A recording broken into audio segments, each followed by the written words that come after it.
ನಮಸ್ಕಾರ. Kannada first language 100 out of 100. Definitely ನಿಮ್ಮಿಂದ ಸಾಧ್ಯ ಇದೆ. ಸೊ ನಿಮ್ಮ ಮೇಲೆ ನೀವು ನಂಬಿಕೆ ಇಟ್ಕೊಳ್ಳಿ. ಸೊ ಖಂಡಿತ ಮಾಡೇ ಮಾಡ್ತೀರಾ.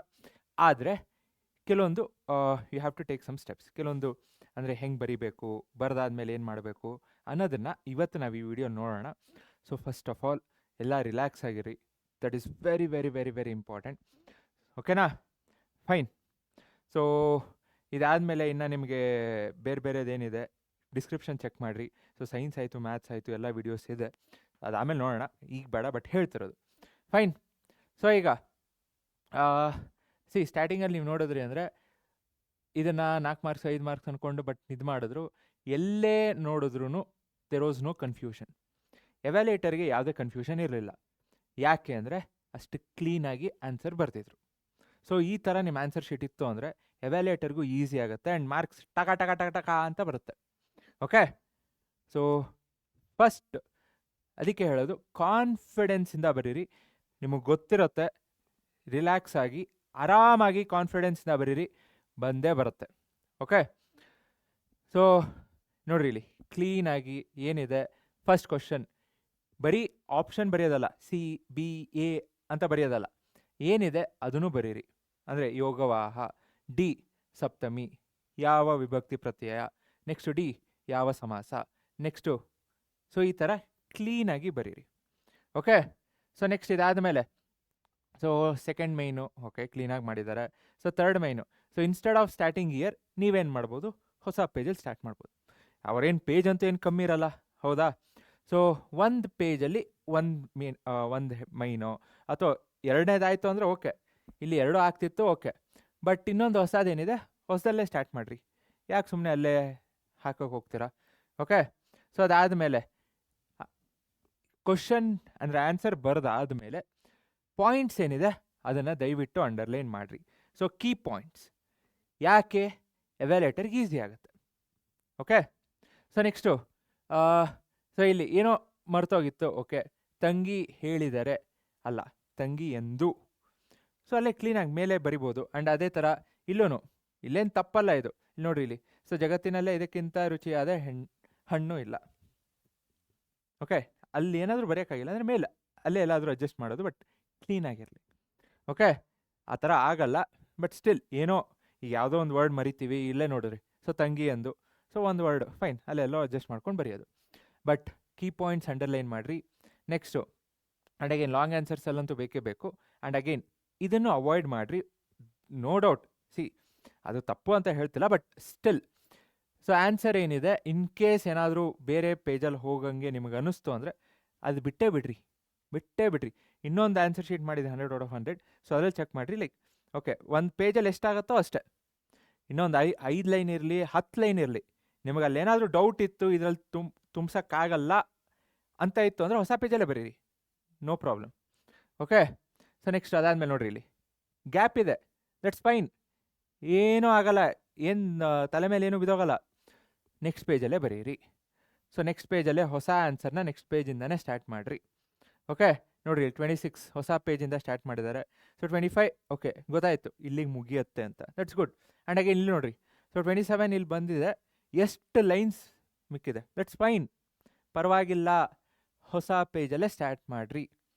ಸೊ ಹೊಸ ಪೇಜಲ್ಲಿ ಸೊ ಮರಿಯಪ್ಪ ಭಟ್ಟು, ಸೊ ಅವ್ರ ಬಗ್ಗೆ ಬರೆಯೋದು, ನೆಕ್ಸ್ಟು ಕುಮಾರವ್ಯಾಸ, ನೆಕ್ಸ್ಟು ಓಕೆ ಇಲ್ಲಿ ಓಕೆ, ಬಟ್ ಸ್ಟಿಲ್ ಬರಿಬೋದಿತ್ತು. ನೆಕ್ಸ್ಟು ಅಲಂಕಾರ, ಸೊ ಯಾವುದು ಕ್ಲೀನಾಗಿ ಬರೀರಿ. ಬರೆದಾದ್ಮೇಲೆ ಬೈಫರ್ಕೇಟ್ ಮಾಡಿಕೊಂಡು ನೆಕ್ಸ್ಟು ಯಾವ ಅಲಂಕಾರ, ಸೊ ಎಲ್ಲಿಂದ ತೊಗೊಂಡಿರೋದು, ಉಪಮೇಯನೋ ಯಾವುದು, ಅಲಂಕಾರ ಯಾವುದು, ಸಮನ್ವಯ ಯಾವುದು, ಸೊ ಏನೇನು ಬರೀರಿ. Page, that's fine. Okay? And ಏನೇನಿದೆ ಅಂಡರ್ಲೈನ್ ಮಾಡ್ಕೊಳ್ರಿ, ಉಪಮೇಯ, ಉಪಮಾನ, ಅಲಂಕಾರ, ಸಮನ್ವಯ. ಓಕೆನಾ? ನೆಕ್ಸ್ಟ್ ಅದಾದಮೇಲೆ ಸೊ ಗಾದೆ. ಸೊ ಗಾದೆ ಅಂದರೆ ಏನು ಸ್ವಲ್ಪ ಬ್ಯಾಕ್ಗ್ರೌಂಡ್ ಬರೆಯೋದು. ಸೊ ಬ್ಯಾಕ್ಗ್ರೌಂಡ್ ಬರೆದಾದ್ಮೇಲೆ ನೆಕ್ಸ್ಟು ಸ್ಟಾರ್ಟ್ ಮಾಡೋದು, ಇರಲಿ ಒಂದು ಸ್ವಲ್ಪ ಇರಲಿ. ಆ್ಯಂಡ್ ಅಗೇನ್ ಸಂದರ್ಭ, ಎಲ್ಲಿಂದ ಆಯ್ಕೆ, ಯಾವ ಸಂದರ್ಭ, ನೆಕ್ಸ್ಟು ಸ್ವಾರಸ್ಯ, ಒಂದು ಪೇಜ್ ಮುಗೀತು. ನೆಕ್ಸ್ಟು ಸಂದರ್ಭ, ಇನ್ನೊಂದು ಹೊಸ ಪೇಜು. ಓಕೆ? ಆ್ಯಂಡ್ ಆಯ್ಕೆ, ಸಂದರ್ಭ, ಸ್ವಾರಸ್ಯ ಒಂದೊಂದು ಆದಮೇಲೆ ಒಂದೊಂದು ಲೈನ್ ಇರಲಿ. ಓಕೆ? ನೋಡ್ರಿ, ಇಲ್ಲಿ ಇಲ್ಲಿ ನೀವು ನೋಡಿದ್ರಿ ಅಂದರೆ ಆಲ್ಮೋಸ್ಟ್ ಒಂದೇ ಇದರಲ್ಲಿ ಮುಗ್ದಿದೆ, ಅಂದರೆ ಒಂದೇ ಲೈನಲ್ಲಿ. ಸೊ ಸ್ವಾರಸ್ಯ ಇಷ್ಟೇ ಲೈನು. ನೆಕ್ಸ್ಟು ಸಂದರ್ಭ, ಒಂದು ಲೈನ್ ಜಾಸ್ತಿ ಆಗಿದೆ ಇಲ್ಲಿ. ನೆಕ್ಸ್ಟು ಆಯ್ಕೆ, ಸೊ ಇಲ್ಲೂ 4 ಲೈನ್ ಇದೆ, ಅಲ್ಲೂ 4 line, almost 4 line. So maintenance ನೋಡಿ, ಇಲ್ಲೂ ಅಷ್ಟೇ. ಸೊ ಸ್ವಾರಸ್ಯ ಒಂದು 4-5 ಲೈನು, ಆಯ್ಕೆ 4 ಲೈನ್ ಸಾಕು. ಸುಮ್ಮನೆ ಏನಂದರೆ ಏನು ಬರೆಯೋದಲ್ಲ. ಓಕೆ, ಸೊ ಪ್ರಿಪೇರ್ ಆಗಿರ್ತೀರ. Just presentation is very very very very very important. Okay, so ನೋಡಿ ಎಲ್ಲ ಆಲ್ಮೋಸ್ಟ್ ಎಲ್ಲ 4 ಲೈನು, ಇದೊಂದು 4-5 ಲೈನ್ ಇರುತ್ತೆ. ಎಲ್ಲೋ ಒಂದೊಂದ್ಸಲಿ ಸ್ವಾರಸ್ಯ ಹೆಚ್ಚು ಕಮ್ಮಿ ಆಗ್ಬೋದು, ದಟ್ಸ್ ಫೈನ್, ಯಾಕಂದರೆ ಸಂದರ್ಭ ಮೇಲೆ ನೀವೇ ಬರಿಬೇಕಾಗತ್ತೆ. Okay fine. ನೆಕ್ಸ್ಟು ಸೊ ಏನಿದೆ ಬರೆಯೋದು, ಇದ್ಯಾವುದಿದು, ಸಂಪಾದಿಸಿದರು. ಓಕೆ, ಹಲಿಗಿಲಿ ಬೇಡರು. ಸೊ ಲಾಂಗ್ ಆನ್ಸರ್ಸ್ದು. ಸೊ ಆ್ಯಂಡ್ ಅಗೇನ್ ಇಲ್ಲಿ ಪೇಜ್ ಇದೆ, ದಟ್ಸ್ ಫೈನ್, ಹೊಸ ಪೇಜಲ್ಲೇ ಸ್ಟಾರ್ಟ್ ಮಾಡಿರಿ. ಅಗೇನ್ ಇನ್ನೊಂದು ಲಾಂಗ್ ಆನ್ಸರ್ದು. ಓಕೆ, ಎಷ್ಟು ಪೇಜ್ ಇದೆ, ಎಷ್ಟು ಲೈನ್ಸ್ ಉಳಿದಿದೆ, ದಟ್ಸ್ ಫೈನ್, ಬಿಡ್ರಿ, ನೆಕ್ಸ್ಟ್ ಸ್ಟಾರ್ಟ್ ಮಾಡಿರಿ. ಸೊ ನೆಕ್ಸ್ಟ್ ಸ್ಟಾರ್ಟ್ ಮಾಡಿದಾಗ ಆ್ಯಂಡ್ ಅಗೇನ್ ಇದು ಲಾಂಗ್ ಆನ್ಸರ್ ಬರುತ್ತೆ. ಓಕೆ, ಸೊ ಇನ್ನು ಎಕ್ಸ್ಟ್ರಾ ಅಲ್ಲ ಇದು. So again 43rd question. So A B ಎಲ್ಲ ಇದೆ. ಸೊ ಲೆಟರ್ ರೈಟಿಂಗ್ ಏನಿದೆ ಹೊಸ ಪೇಜಲ್ಲೇ ಇರಬೇಕು. ಅವ್ರೇನು ಕೊಟ್ಟಿರ್ತಾರೆ ಅದನ್ನೇ ತೊಗೊಂಡು ಬರಿಬೇಕು. ಇದೆಲ್ಲ ಆ್ಯಕ್ಚುಲಿ ಇದು ಮತ್ತೆ ಇನ್ನೊಂದು ರಿಪೀಟ್ ಆಗಿದೆ. ಒಂದೇ ಪೇಜಲ್ಲಿ ಮುಗ್ಸೋಕ್ಕೆ ಟ್ರೈ ಮಾಡಿರಿ, ಮುಗೀತು ಒಳ್ಳೆಯದು. ಬಿಕಾಸ್ ಓಕೆ ಇಲ್ಲೇನಿದೆ, ಸೊ ವಿಷಯ ಬರೀತೀರಾ, ಇನ್ನೊಂದು ಬರೀತೀರಾ, ಅಡ್ರೆಸ್ ಬರೀತೀರಾ, ಸೊ ಲಾಸ್ಟ್ ಹೊರ ವಿಳಾಸ, ಅವರು ಪೇಜ್ ತಿರುಗ್ಸೋದು ಬೇಕಾಗಿಲ್ಲ, ಅಲ್ಲೇ ಹಿಂಗಂದರೆ 5 ಮಾರ್ಕ್ಸ್ ಬರಬೇಕು.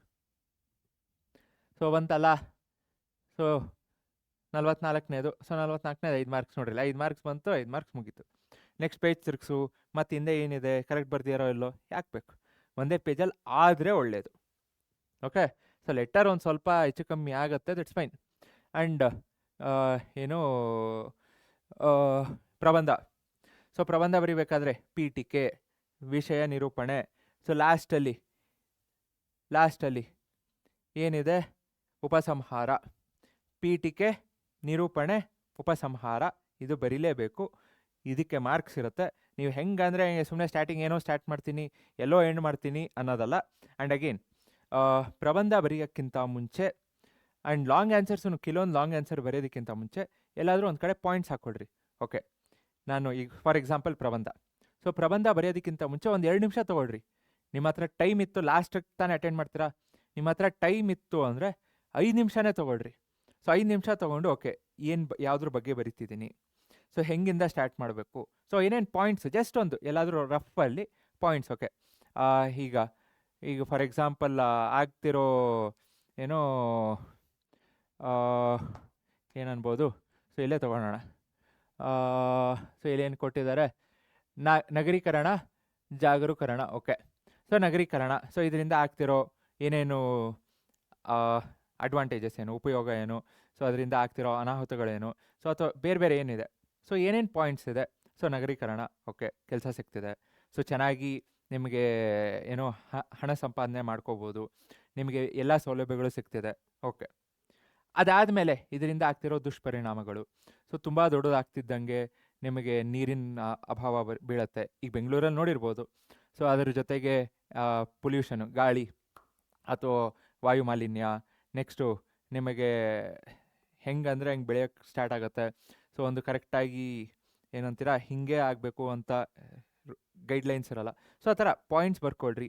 ಸೊ ಯಾವುದು ಫಸ್ಟ್ ಬರಿಬೇಕು, ಅದಾದಮೇಲೆ ಏನು ಹಾಕಬೇಕು, ನಿಮ್ಗೊಂದು ಐಡಿಯಾ ಬರುತ್ತೆ. ಸುಮ್ಮನೆ ಹಂಗೆ ಬರ್ಕೊಂಡು ಹೋದ್ರಿ ಅಂದರೆ ಏನು ಉಪಯೋಗ ಇಲ್ಲ. ಸೊ ಪಾಯಿಂಟ್ಸ್ ಫಸ್ಟ್ ಬರ್ಕೊಡ್ರಿ. ಸೊ ಆ ಪಾಯಿಂಟ್ಸ್ ಯೂಸ್ ಮಾಡಿಕೊಂಡು ಆಮೇಲೆ ಪ್ರಬಂಧನ ಸ್ಟಾರ್ಟ್ ಮಾಡಿ. ಓಕೆ, ಈಗೇನೋ 3 ಪಾಯಿಂಟ್ ಬರೆದಿರ್ತೀರ, ಇನ್ನೊಂದು 4ನೇ ಪಾಯಿಂಟ್ ಬರೀತೀರ. 4ನೇ ಪಾಯಿಂಟ್ ಇಲ್ಲಿ ಬರಬಾರ್ದಪ್ಪ, ಮಧ್ಯದಲ್ಲಿ ಬರಬೇಕು. ಸೊ ನಿಮ್ಗೆ ಗೊತ್ತಾಗತ್ತೆ ಬರಿಬೇಕಾದ್ರೆ. ಓಕೆ, ಫಸ್ಟು ಸೆಕೆಂಡು ಬರಿತೀರಾ, ನೆಕ್ಸ್ಟು ಥರ್ಡು, ಆಮೇಲೆ ಫೋರ್ತ್.